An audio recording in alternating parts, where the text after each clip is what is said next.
Welcome to the April 10th, 2013 meeting of the Economic Development Commission. Commissioners, with your indulgence, due to the fact that we are minus both our chair and our vice chair tonight, I will chair the meeting until we get to the item on the meeting, item 4, the election of officers, and then once we've elected new officers, our chair or vice chair can take over at that time. Before we get into the meeting, I'd like to note, as you all know, we received a letter of resignation a couple of weeks ago from Commissioner Vanderlyn, citing his ill health. Commissioner Vanderlyn, we should note, spent a number of years on this commission. Obviously, we'll miss him. He had some great insight, asked some great questions, and I can say that we just appreciate the time and effort that he put in and wish him well. First item on the agenda is the adoption of the agenda. I would need a motion and a second. So moved. Second. All those in favor signify by saying aye. Aye. Opposed, nay. Motion passes. Item 2 on the agenda is the approval of the minutes from your January 9th meeting. Are there any corrections or changes to the minutes? Seeing none, we need a motion and a second. I'll make a motion. Second. All those in favor signify by saying aye. Aye. Opposed, nay. Motion passes.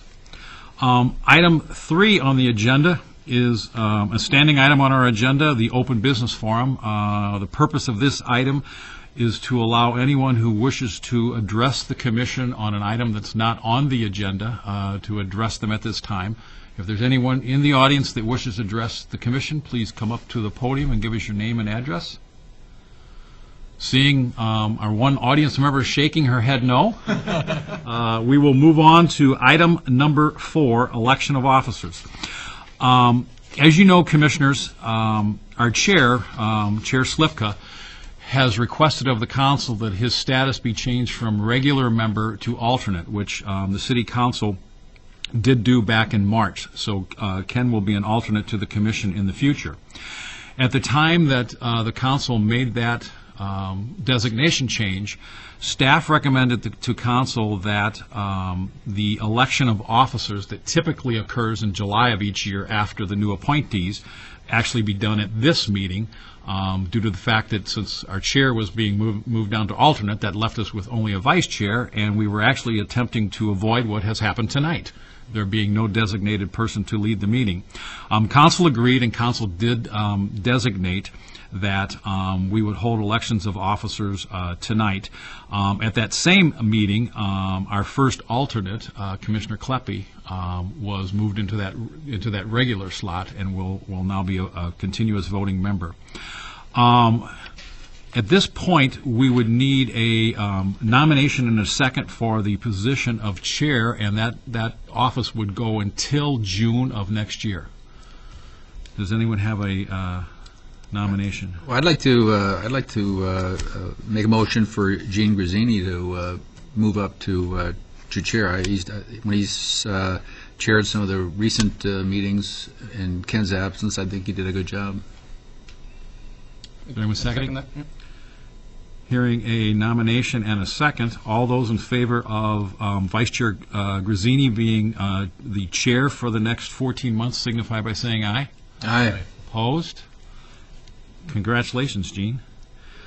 Vice Chair, we also would need a nomination and a second. Do we have a nomination and a second for a Vice Chair?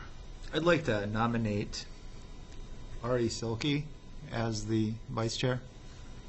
I second that. We have a nomination and a second. Commissioner Silke, if elected, are you comfortable serving? Yeah. Hearing that, all those in favor of Commissioner Silke becoming the vice chair for the next 14 months signify by saying aye. Aye. Those opposed, nay. Congratulations, Commissioner. And the meeting is now yours. Excellent. All right, first topic we have then is the Burnsville website advertising, presented by Marty Dole.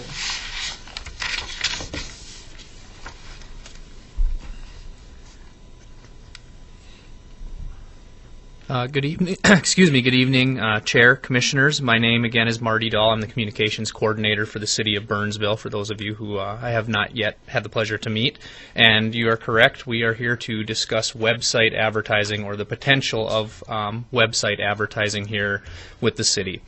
The reason we're before your board tonight is we had a discussion with the City Council, something that they had wanted us to explore. Is selling advertising on the city's website. And we went to the council in December to talk a little bit about the background, some research that we brought up, some questions that we had that we wanted the council to answer. We needed to get some answers from public on some of these things as well. And so we were given direction to continue that research and find some answers to some of these questions. And that's part of the reason why I'm here today, is hoping to get some recommendation from you as a representation of the business community and as residents of Burnsville on the idea of advertising on the city's website. Just a little bit of a background. The City of Burnsville does currently sell advertising and solicit sponsorship in select print publications and specific events. So selling advertising and soliciting sponsorship in general isn't something new. We have a number of print publications that we do sell some advertising in, annual and biannual publications that we are selling some ads. But as I mentioned, the City Council did ask us to look at advertising on our website, and this is just a screenshot of the city's website right now. Some background on the money that we're bringing in with advertising and sponsorship. Last year was the first time we ever sold any sponsorship for our cable television programming. It brought us in about $1,800, primarily with sports sponsorship. Recreation does a lot of in-kind sponsorship for some of their events. There's usually not a monetary value associated with that. We'll be selling advertising, or the Recreation Department will be selling advertising on some of the outdoor ball fields and outdoor ice rinks starting this year. The Ice Center sells, if you've been in the Ice Center, you've seen the Dasher board ads and the Zamboni ads, and they bring in about $11,000 to $12,000 annually. Golf course has their tunnel and tee signs, which brings in about $1,500.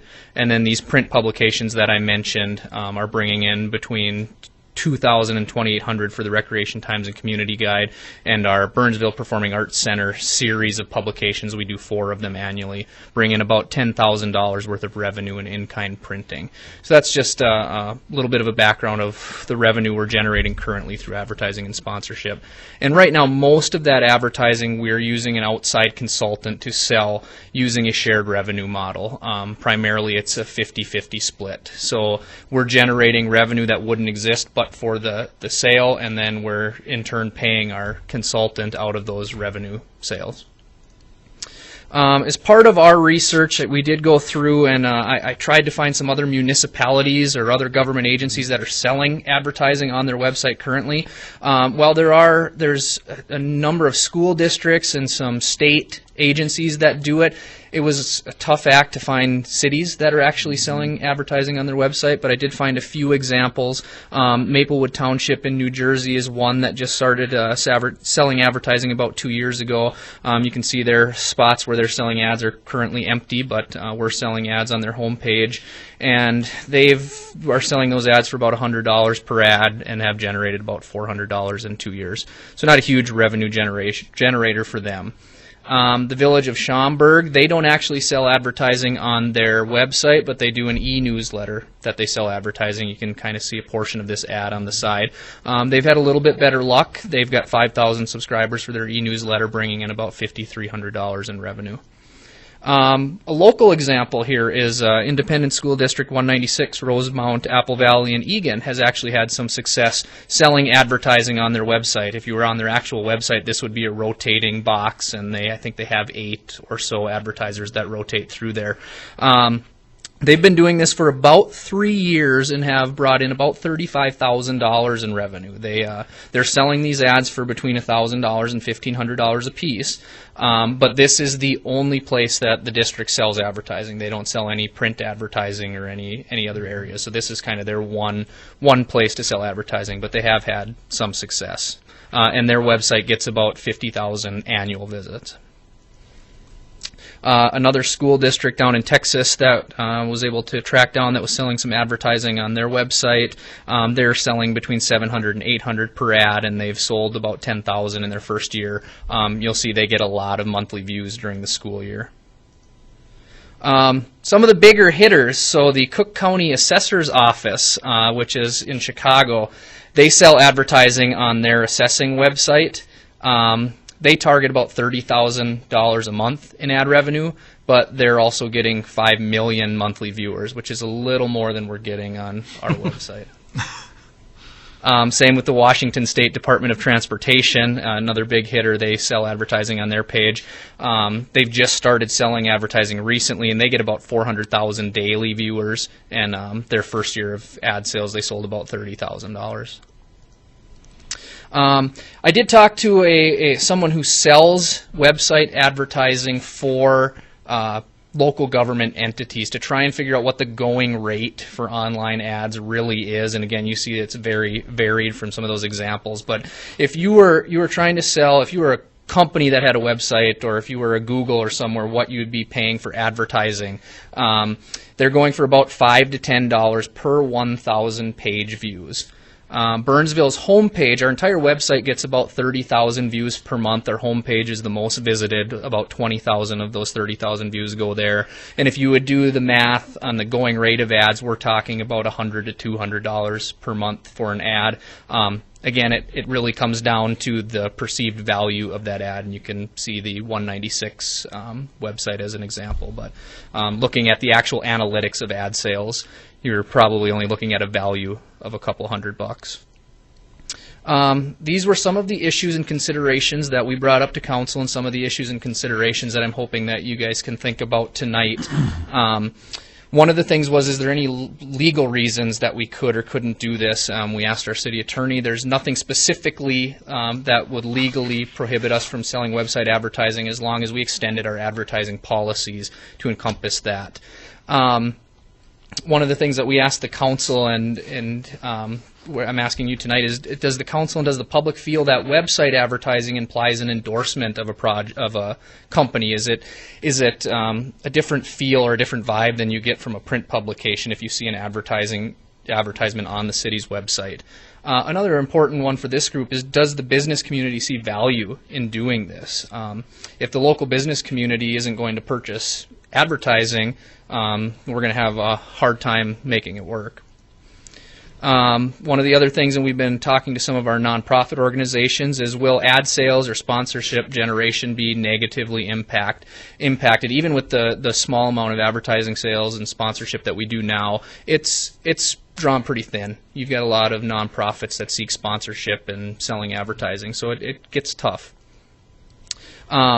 Will we or will we not allow ads that compete with our mission? If we have a private golf course that wants to advertise on the homepage of the city's website, and we have a public golf course, how do you handle those situations?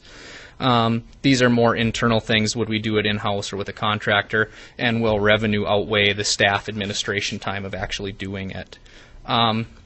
As I mentioned, I did do a brief survey I sent out to about 20 of our nonprofit groups to ask them a little bit and try to get a better sense of how they feel about this. This is fresh results as of about 2 hours ago. I've only gotten about 50% response. But the first question was, has our current advertising had any impact on their organization? You'll see about half say it hasn't had any, and about half say it's been positive. Only one has said it's been a negative impact. If we choose to sell advertising on the website, what kind of impact would you perceive that having? Again, 3 people say no impact. 4 people are saying that it will be positive. 2 say it will be a negative impact because it will be harder for them to solicit advertising or sponsorship. Right now, as we kind of know, that it's very difficult for these groups to sell or solicit advertising. It is for us as well. Most are saying it's a tough market out there to sell. This was an important question to us, was if people are comfortable with advertising on the city's website. And at least in this small sample group, you'll see that a majority said they were. We only had 1 respondent say that they're not comfortable doing that, and then 1 with no opinion. And this also is another important one. Would you have any interest? And you'll see a majority said no. A few said depends on the cost. Speaking of that cost, we're kind of right in line with that perceived or that value, that analytical value. Most said up to $50, one said up to $100 they'd be willing to pay for an online ad. The majority said they wouldn't purchase. And then just some anecdotal comments from the survey, some pros: it increases exposure for opportunities. It's a good opportunity for revenue generation. Some of the cons we've had is that one of our groups has had some confusion from advertisers they're selling to, and whether it's the city or another organization, and they're getting some confusion from the people that they're trying to sell advertising to. Ad dollars are spread thinner. One individual noted that the website's role is to serve, not to sell. And then another comment was there always is a line drawing problem, mixing paid advertising with government media, which advertisers are okay, which are not, etc. So that's basically the background on this entire discussion. So I would open it up to any questions that the commission has, or any further discussion, just to give us a better idea of where your thoughts are at. Yeah. Well, a lot of them. One is, when people click on those ads, there could be some privacy issues coming through that site to an ad site, cookies and stuff like that. So have you thought through that? We haven't gotten to the actual specifics of how the click-through would work. I think right now we're trying to decide, is this feasible? Are people comfortable with it? And if the answer to those questions is yes, then we really need to figure out make sure that we're not getting people spammed or they're getting some kind of virus by clicking on advertising on our website. I have a bunch of questions. So the next question would be, so what kind of ads? I might be too deep in the details, but you could have some ads that are pretty okay and some that we really wouldn't want to see out there. So you'd have to have some sort of guidelines, and I don't know how you would start going down that road of saying, well, you're a business, but you're a legal business, but we don't want you to advertise on our site. We currently do have a policy in place because we do sell some advertising and solicit some sponsorship. Just off the top of my head, without reading it, it's pretty loose. It allows a lot of individual organizations to advertise. I don't think that if it's pornographic, a pornographic company, if it's direct sales of alcohol or tobacco, we don't allow it. We don't allow religious groups to advertise. We do allow them to sponsor if they want to sponsor an event or something, but we don't allow them to place advertising in the city publications. So we do have a few exceptions to those policies, and those policies have all been looked at by our city attorney, who thinks that they hold up fairly well. So our thought would be that we'd expand those current policies about who can and can't, although there's a few additional pieces to doing it on the website that there aren't when it's talking print. Okay. And is the dollars that you were showing that you're getting today, are those your 50% cut? Those are our 50%. Okay. Yes. Thank you. Yeah, what kind of oversight would be on this then? Would it have to go through council, or is there, getting back to Roger's question concerning what kind of advertisements will pop up, who's going to decide where those lines are drawn? Would that be you? Would it be city council? Currently, the current policy was approved by the city council. So when we developed that policy, we developed it, staff developed the policy, brought it to the council to review and approve, and then my department kind of oversees then that policy. So the specific advertisements that would come in, the advertisers who can and can't, it would the first step would be through me. Of course, if there was ever any questions, we'd probably go to the city manager next. But the policy is first approved by the council, and then we fulfill then that policy. And then what size of advertisements are we talking? We're talking a small box in the corner? Just based on our current web design, that's another piece, being the communications person, that worries me a little, is how do you incorporate advertising on the web page without drawing too much away from the current web design. So there's a few options. I mean, you could look at doing some kind of bottom banner. You'd have one less news or announcement thing and have a bottom banner. If it was something that rotated through, this right now is actually an active slideshow, and I think it rotates every 3-4 seconds. So, I mean, you could incorporate advertisements into this slideshow so it would rotate through. There's some opportunity when you see the page in full of placing advertising on the right-hand side. But, again, that's something that I'd want to think through to make sure that it wasn't just some big pop-up ad that covered up our website Right. when it came up. Right. A couple of questions. Have you worked through the economic model? It sounds like there's at least a precedent for advertising on a city website, roughly that $100, $200 a month. Have you offset that with the development costs on the website? I don't know if that's in-house or external expense, as well as the maintenance? We haven't done the specific numbers, but I can tell you having, when we do need to go to our website host for design, we're usually talking about between an $800 and $1,000 design fee. So again, if you're selling ads for $200 a piece, you'd need 5 ads to pay for that design piece of it. And then once that's in place, we'd ask them to set it up in a way that we're able to replace it so that we don't have to outsource every time we needed to change an ad. But that the initial design, just from past experience, would be probably between $800 and $1,000 to do. Reasonable. And then of the, I think you said 20,000 views per month, do you guys have segmentation on who's viewing the site? Like what customer groups? I assume they're citizens, but are they viewing the site for what specific reason? So We you then can. target We have the ads? a very in-depth analytic tool that we can use, and there's probably more data than you'd ever want to know about the website, but we can get broken down pretty far. We can see where people are coming from, whether it's direct, whether it's from Google. We can see regions, on a map where people are accessing the website. We can't get specific demographic because it's all based on IP address that doesn't have any of that information, but we can get an idea of where the hits are coming from, what time they're coming in, what More pages. importantly, what they're viewing. Yep. Right. So if 90% of the hits were on permits, or whatever, you may want to advertise specifically to construction companies or remodelers or things like Right. that. Because in getting your ad revenue up, it's going to be about getting that target customer, them seeing the return from the website, and therefore paying more per click. I know for a fact that the home page is our most viewed page at 20,000, and I believe that the second highest viewed page is our jobs page. I think is the next highest clicked page. That's interesting. I think a comment more than a question, maybe when I first read this, as opposed to some printed material, the first thing that popped in my head is it's going to be an endorsement of that particular business or businesses, however many ads would be put on there. So I don't know if that's the general. I got a little bit of sense of that out of your, in a very small survey, but a survey, that people would view it as an endorsement by the city of that particular business. And that's one of the questions that we're asking council to consider when we talk about, and one of the reasons why I'm asking for this input as well, to Right. see how our residents and how the business community feels about it.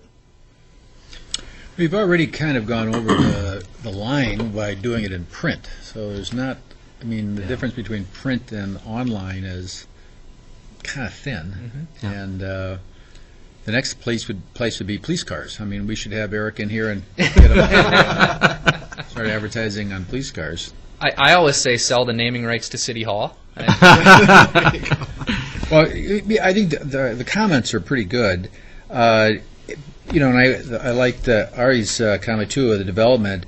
If you just had one ad per the site, you're only generating about $1,200 a year. Yeah. You'd need to make it worth the while. Otherwise, it's just a waste of time. You'd probably have to have 3 or something, like 4 on the bottom or something like that. And then your mobile is not basically non-existent. You don't even have a mobile site. So, I think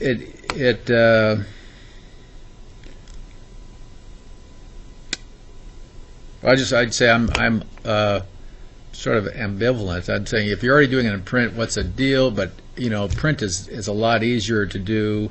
You just throw up a thing on there when you're printing it. It's not like the web development.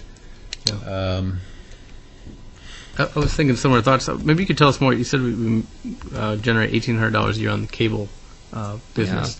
How much investment is on that, or is that a positive or negative ROI? That is a positive. We just actually started offering it this last fall, in fact, offering businesses to be a sponsor of our sports broadcasts. So we've had Sam's Club and Walmart sponsored one of the local football games. So, and those, I do try to, I've defined in our policy there is a difference between advertising and sponsorship. When you're advertising, you're trying to sell a product and you have a call to action and you want someone to come to your business. When you're a sponsor, it's, this has been brought to you by so-and-so, thank you for their support. The halftime show brought to you by Burnsville Walmart. So for us, it was really just incorporating a logo. Oh, that's pretty simple. Right? Yeah, so that's been a positive. Yeah. Yeah, I think the positioning on the website as far as sanctioning, I mean, you've got Facebook on there. City of Burnsville doesn't sanction Facebook or Twitter or anything else. I think it's pretty commonly done across the industry to have multiple different brands on different websites. My view, I don't think it makes a strong statement or out about what the city thinks about it. I think you obviously have guidelines of what you wouldn't want to put on there, but I wouldn't see it as a strong endorsement. But. Yeah, I'm just curious on how many other cities, you said you had a hard time finding a city. A hard time finding cities. And I did look at a few cities before I came in, just checking the different local cities around here. None of them had advertising within the state of Minnesota. We'd be kind of a pioneer on this, correct? Yes. I was unable to find a city in Minnesota that's not to say there's not, but I wasn't able to find one when I was doing my research that sold advertising.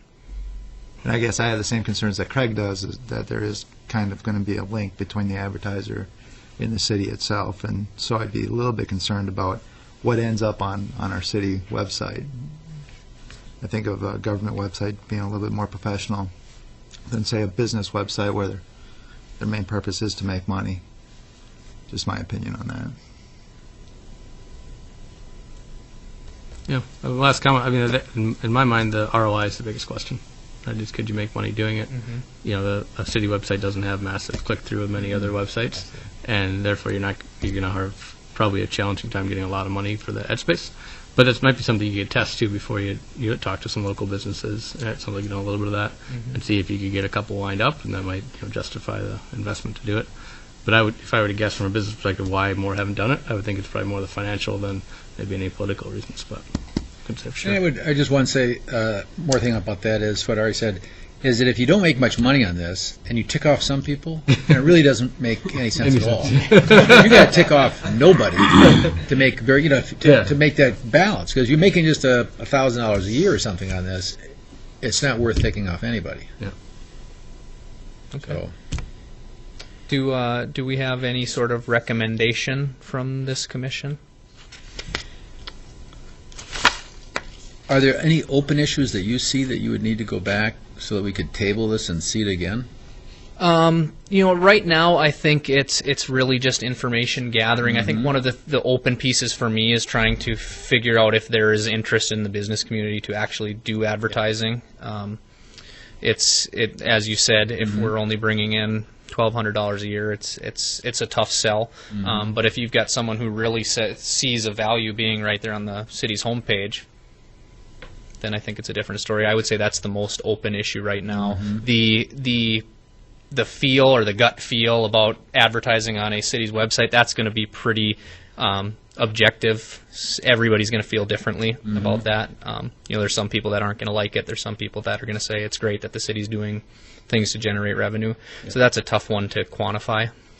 What was your viewpoint on the fact of nonprofits now seeing that and wanting you to run ads for free on the site for them? Do you have a position on that? Will you still charge them the same amount that you charge a for-profit? I don't know that we've gotten that far down. That was one of the comments actually in our survey was, would there be discounts for nonprofit organizations? Right now with our print advertising, we don't. We just have, we set our fees at the beginning of the year, and these are the fees for the advertising in different publications. That's not to say that it wouldn't be something that couldn't be considered in the future, but right now we don't. We just have set the fee, and that's what the fee is. Mm-hmm. Good. I think my recommendation would be if the ROI isn't there any more than $1,000 a year, and there's the possibility of an endorsement feel more so than a printed ad, it's probably not worth the effort. If the ROI is $5,000, and maybe maybe the print and the web, the city's web page are not really any different, then maybe it's worth taking a look at. So I'm not opposed to the idea of pursuing it, but it sounds like maybe if $1,000 a year is the total. I think back to what you said you're working on is gather more information on what the real market opportunity is, and then I think that drives the next steps. I get the sense, though, that there is no strong opposition from this commission. I mean, obviously thinking smart about how we do it, but nothing that says that this is a terrible idea. Okay. Great. Any other questions for me? Naming rights, come back on naming rights. Thank you. Very good. Next we got Skip up on EDA land sale.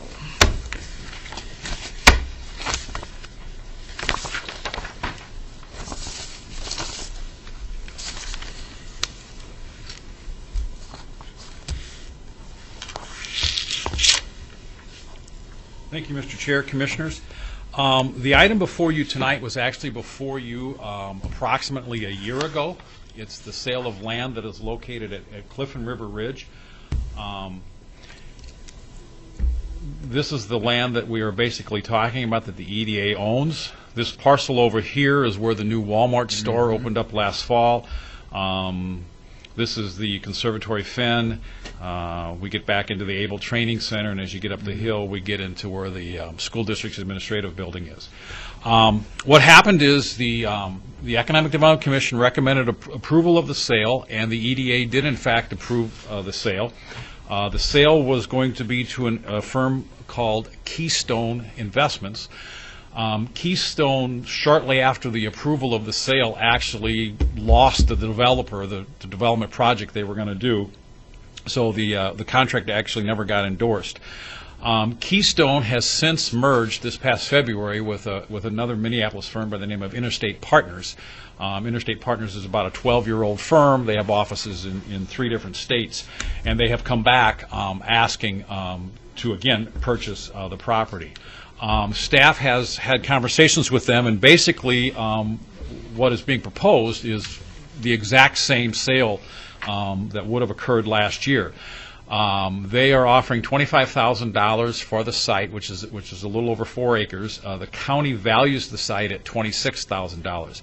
The reason for the low value on the site is that it is estimated that there's going to be a fair amount of soil remediation on the site to the tune of about $928,000. The site is peat impacted, and in some parts of the site the peat is as deep as 13 feet.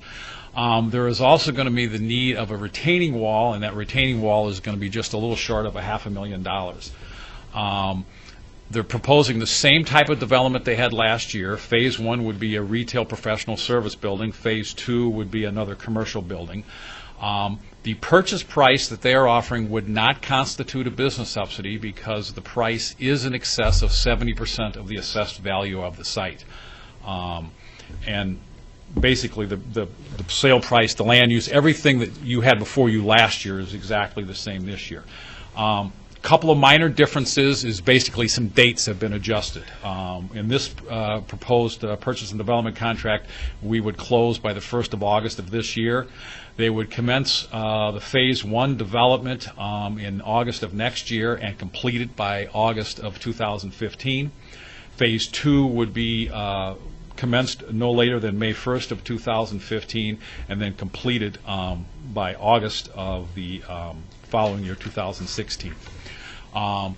The draft contract that we have given to Interstate was drafted by our EDA attorney. Again, it is pretty much the exact same terms and everything else that was basically approved last year.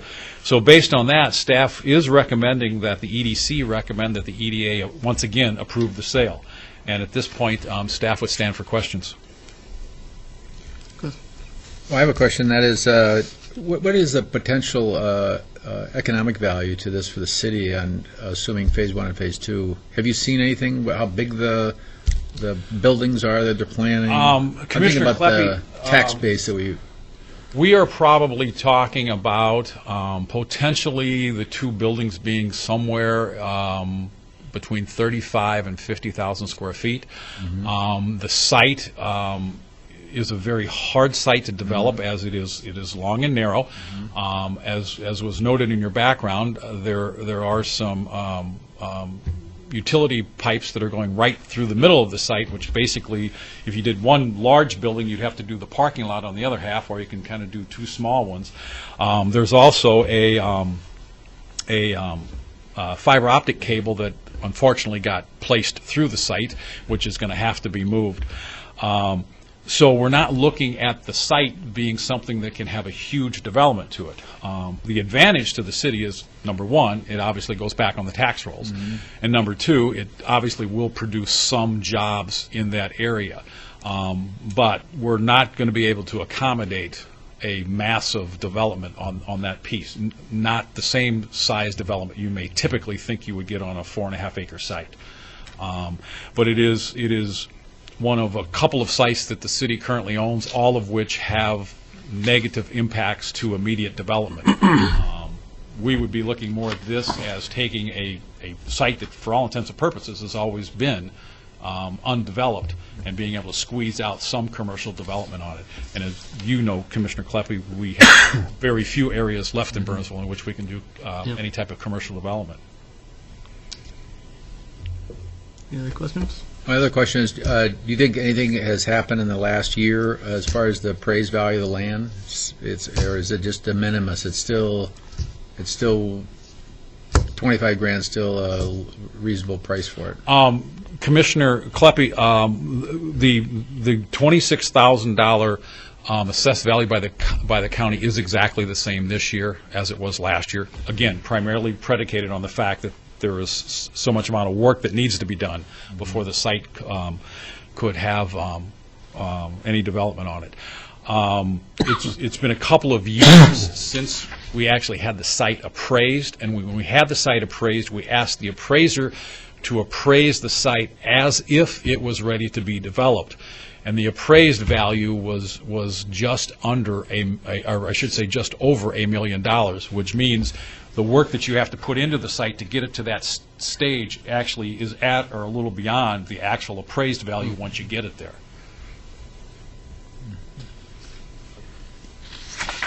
Any other questions?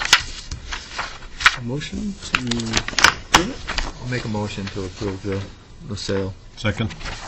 Excellent. Everyone say aye.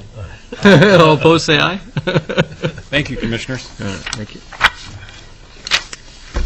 All right. Next we got a review of the thrift store ordinance by Skip. Or no, by Jen.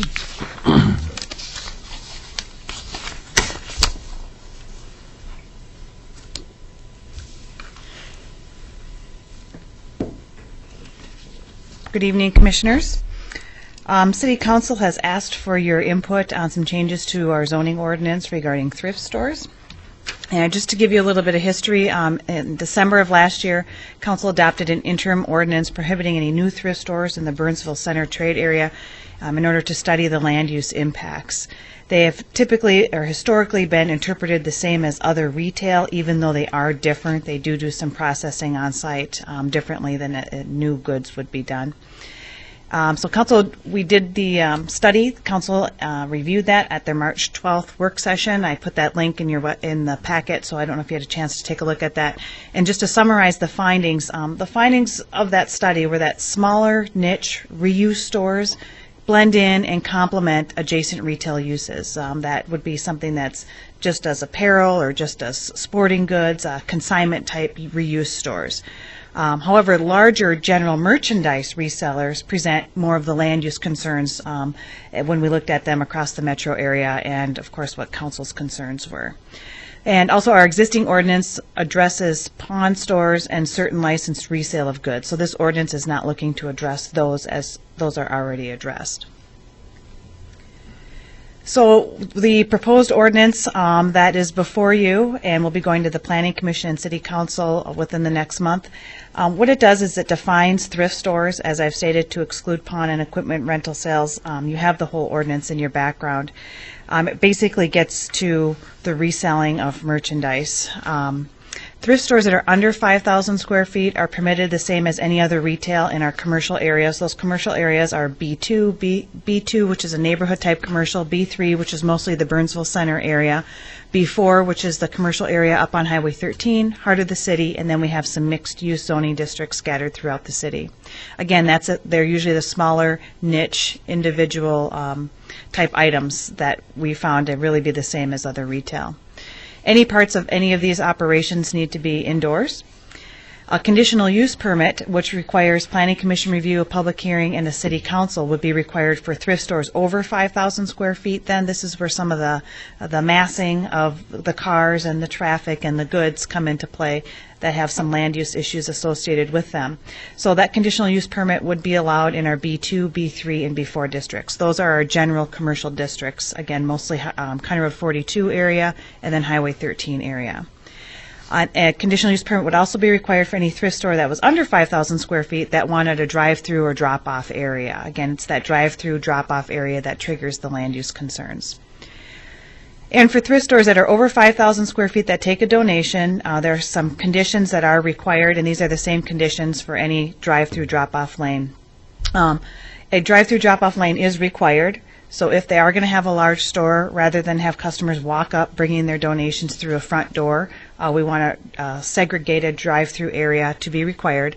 Those drive-through lanes can't be facing a street or a side yard, so it would have to be in the back, well screened.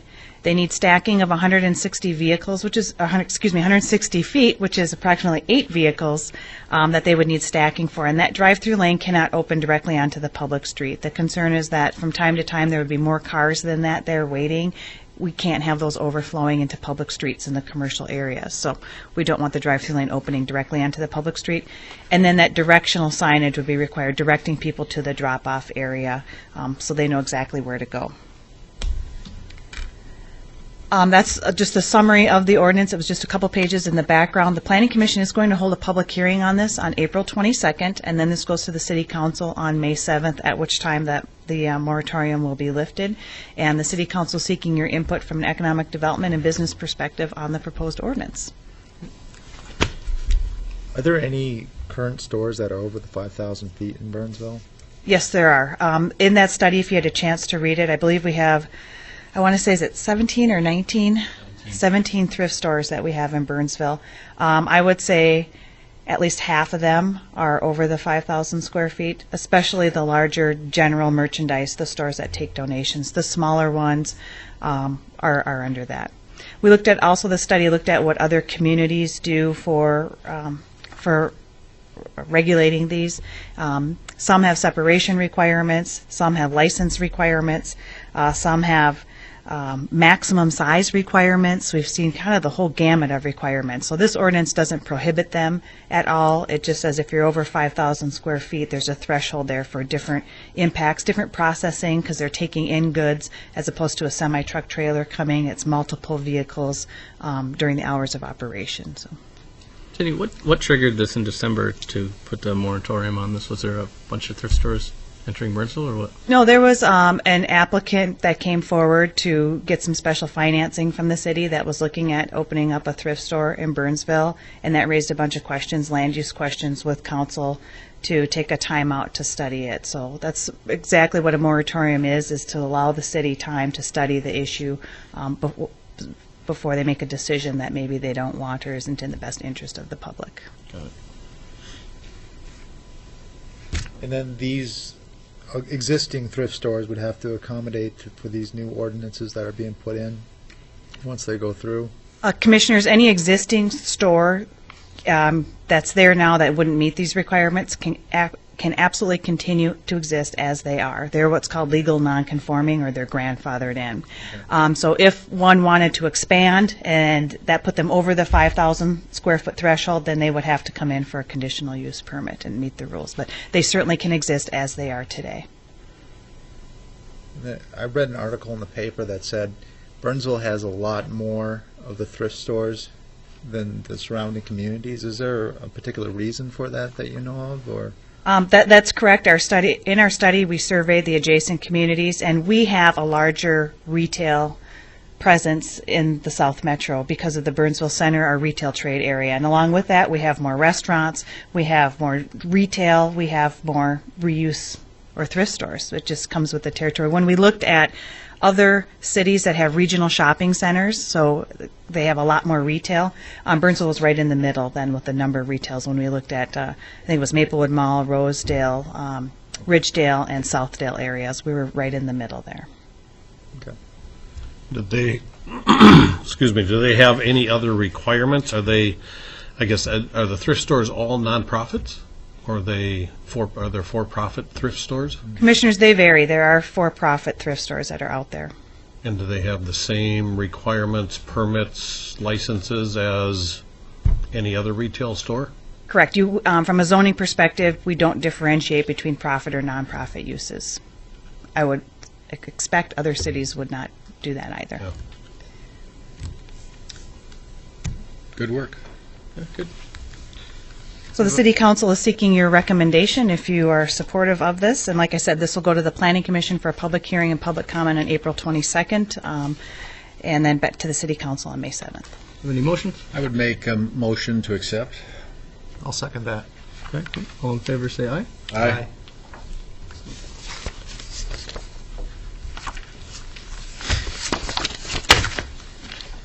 All right. We'll get Jenny up again on mobile vending ordinance. It's ordinance night tonight. Yes.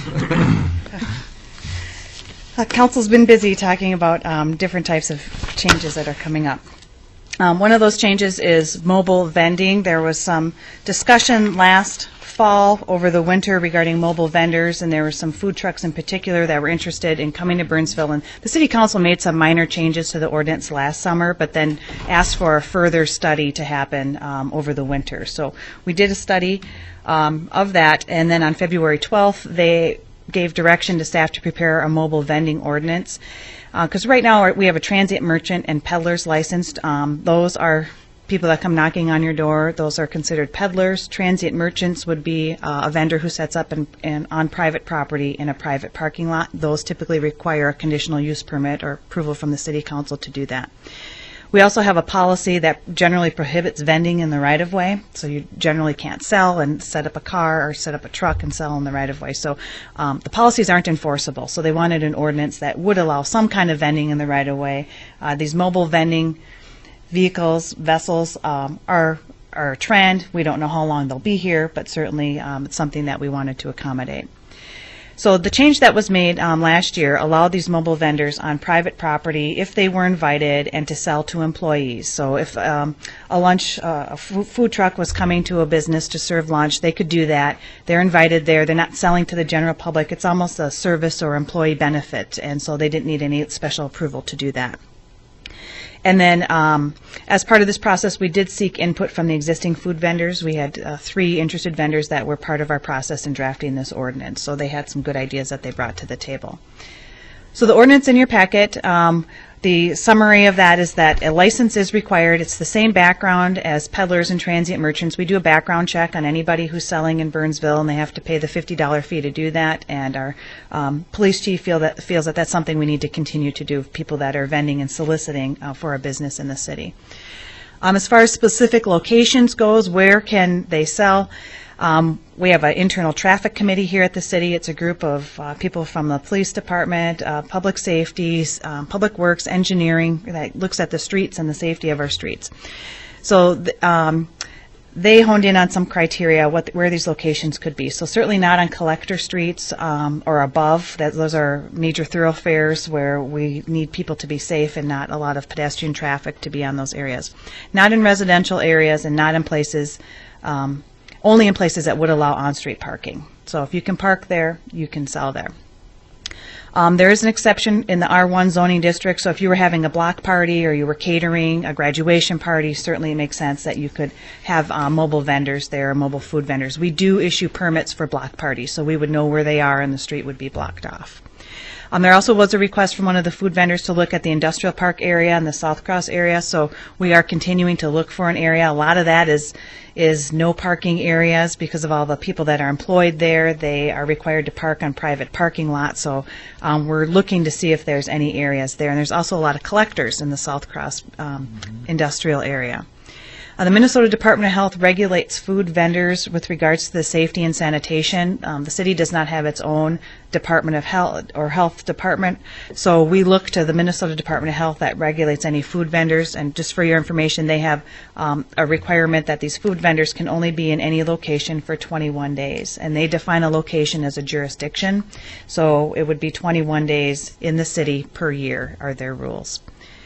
And the proposed ordinance also doesn't just address food vendors, it addresses any vendors. We've had requests for mobile electronics stores and other kind of mobile vendors. There's mobile apparel, mobile home accessories. They're coming to be in all kinds of shapes and sizes here, and so we don't want to limit it just to food, so we're talking about all types of mobile vending. So here is a map of the locations. The ideal locations for this are in heart of the city. It's more pedestrian friendly. We have places for on-street parking on the streets.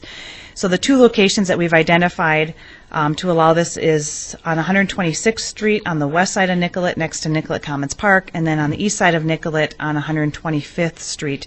There's a public parking lot that abuts 125th Street. So those are the two locations. Certainly we are open to other locations if they're requested. It's just that these are the ones that made the most sense to get us started with this. The ordinance also has performance standards for mobile vending, so if they're selling food, they should at least know where the restrooms are if somebody asks. Not that they have to provide them, but just so that they know where they are. And for the locations, in the locations on the previous map, it would be over at Nicollet Commons Park. There's public restrooms there. Food vendors need to provide garbage cans and a recycling can, so our streets aren't littered. We're allowing them up to 2 parking stalls. Some of these trucks can get kind of long, so 2 parking stalls seems to be reasonable. The hours are from 9 a.m. to 10 p.m. with a half-hour setup and takedown on either side of that.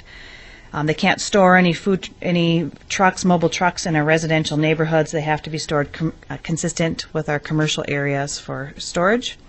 The customer window and access has to be facing the curbside. We don't want it facing the street or the back of the vehicle. And same as our peddlers and transit merchants, no horns, bells, crying out, or any other additional signage. Certainly they can have signage and whatever they want on their vehicles or their vessels, but not anything off of that.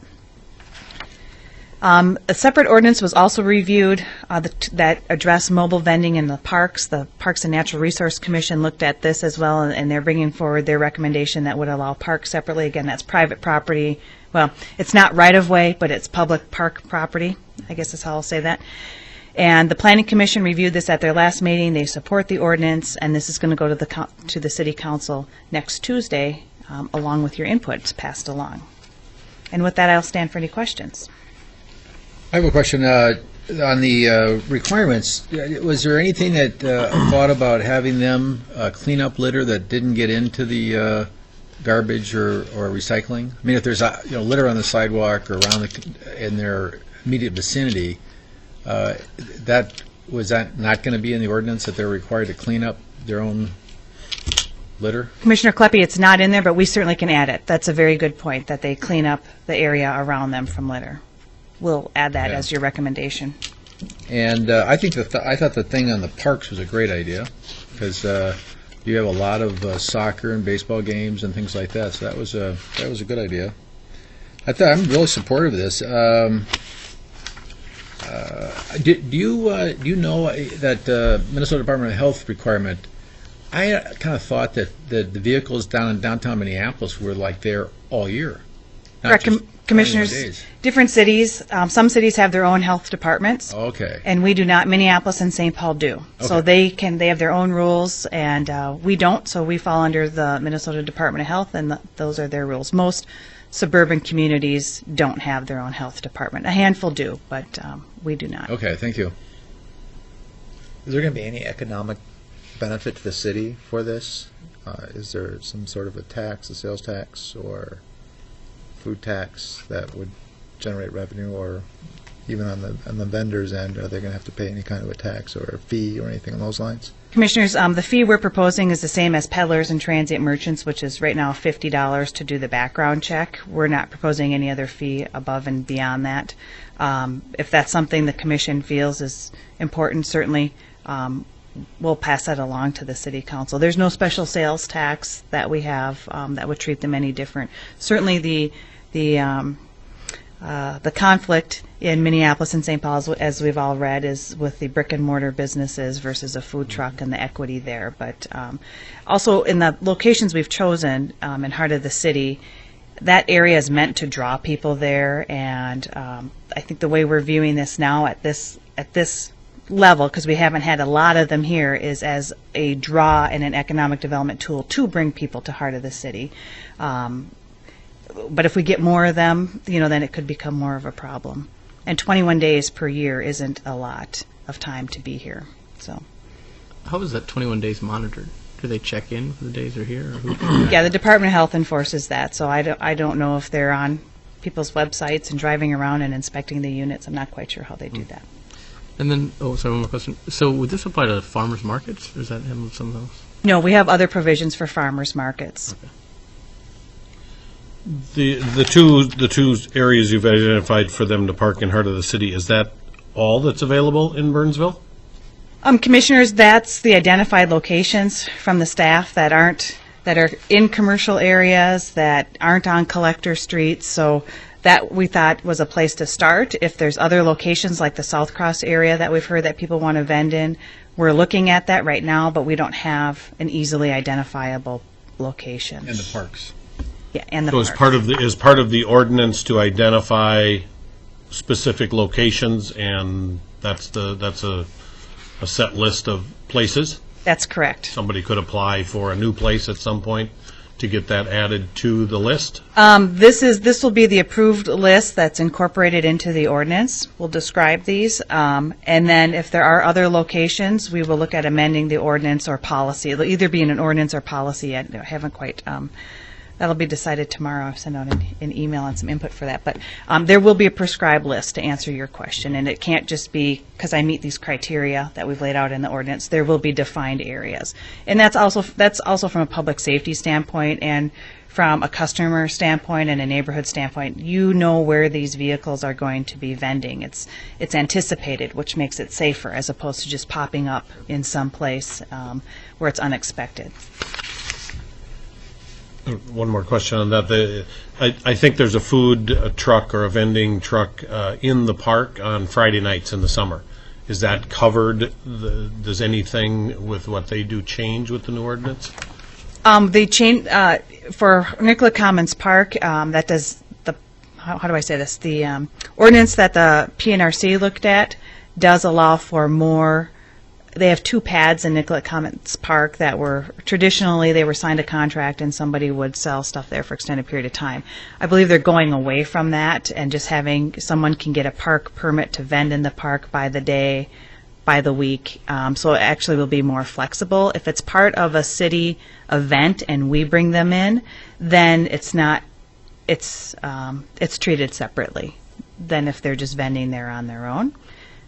And they're in the park, so they're covered by the park ordinance, not the right-of-way ordinance that we're speaking of. And are they covered by the state health department then, the 21 days, or? The Department of Health has some exceptions for special events and festivals. And again, we don't get into that regulatory part of it. That's a Department of Health issue. I'm thinking just logically for somebody to do a food truck in Burnsville then, 5 days a week, Monday through Friday, they've got a month. And they've got to move on to a different, and that's it for the year. That's correct. Okay. That's correct. Unless they meet an exception, whatever that would be, but that's. Right, but for these Yeah. two locations. Right, that's they've it. They've got 21 days. Right. Yeah. And where did the 21 days, health department, I'm Right. sorry. Yeah. We answered that, okay. Yep. Any other questions? Motion? I like the idea. I think it creates a little bit more vibrancy, especially when you got something going on, a concert. I think that I kind of like to see it when I'm downtown, and they seem like they're well maintained, well managed downtown, pretty creative. I like it. I'll move it. Second. All in favor, say aye. Aye. Aye. Thank you, gentlemen. Excellent. Thank you, Jim. Good work. Yeah. Skip, do we have any updates? You want to say? Mr. Chair, Commissioners, in your packet, I did provide you with the activity report as it relates to the Burnsville STEM Alliance. I won't go through the whole report. I would just point out a couple of items. I did note that our new PSAs on the two digital boards that Clear Channel has up, we did have for about a month an ad up there saying if your business was in Burnsville, you'd already be there. Right. I saw those. I can tell you that we also had something up there promoting our Open to Business program, and as soon as that digital board went up, Lori Crow, the Open to Business consultant, said that she saw an increase in phone calls and things like that. So obviously those boards are getting noticed. Relating to Open to Business, they did do their kickoff meeting in February. There was about 125 folks from around the county that attended that kickoff. And again, after that meeting, Laurie said she did see phone calls increase. So we think that program is off to a nice running start. Mm-hmm. And I would also point out that back in February, the mayor and staff did attend a grant signing ceremony over at Quality Ingredients. They, in conjunction with Dakota County Technical College, got a Job Skills Partnership grant to do some training on their folks with their new cleaning tower. Dakota County Technical has been very successful in getting those types of grants, and we've had a number of businesses that have benefited from that. But we just got another one, and I believe that grant was like about $138,000 for training. That's a couple of the things on the STEM Alliance that I just thought I'd bring to your attention. Other than that, Commissioners, no other updates. Any issue with Fairview and Stanford on that expansion with Fairview? That's not something that we get involved in, Commissioner Kleppig. Didn't want to dip your toes in that one, huh? Okay. Did we cover everything, Skip? Yep. Excellent. We'll adjourn the meeting. We need a motion to adjourn? Yes. Oh, sorry. Motion to adjourn. Second. Thank you, Commissioners. And 8:01. Good job. Going for 8 o'clock.